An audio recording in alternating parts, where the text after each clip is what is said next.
जय श्री राम। प्रिय भक्तों, अगर आप भक्ति मार्ग में आगे बढ़ना चाहते हैं तो इस तरह नाम जप करें। भक्तों, बहुत ध्यान से सुनना और जीवन में भी जरूर उतारना। राम जी की कृपा आप पर सदैव बनी रहे। जितने भी साधक हैं, जो साधन कर रहे हैं, जो भक्ति मार्ग में आगे बढ़ रहे हैं, वह साधना तो कर रहे हैं लेकिन निरंतर नहीं कर रहे। समय की इम्पोर्टेंस को नहीं समझ रहे हैं, एक एक क्षण के महत्व को नहीं समझ रहे हैं। और यह तो कहा ही गया है कि जो समय को महत्व नहीं देता, समय भी फिर उसको महत्व नहीं देता।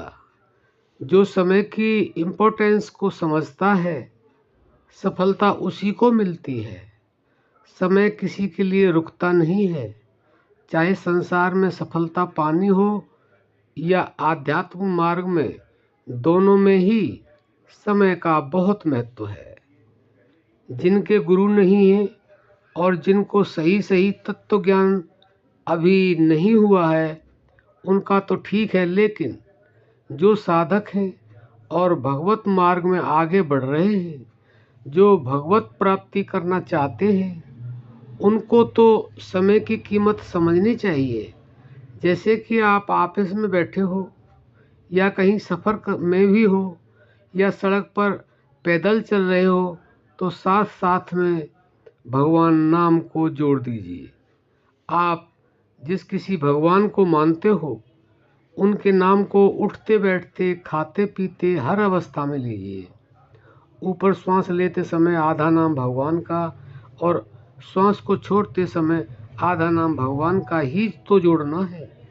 जैसे आपके घर में बहुत मेहमान आ गए हों, तो आप उनके पास भी बैठे हो, फिर भी आप श्वास श्वास में नाम ले सकते हो और उनको तो पता भी नहीं चलेगा कि यह भजन कर रहा है।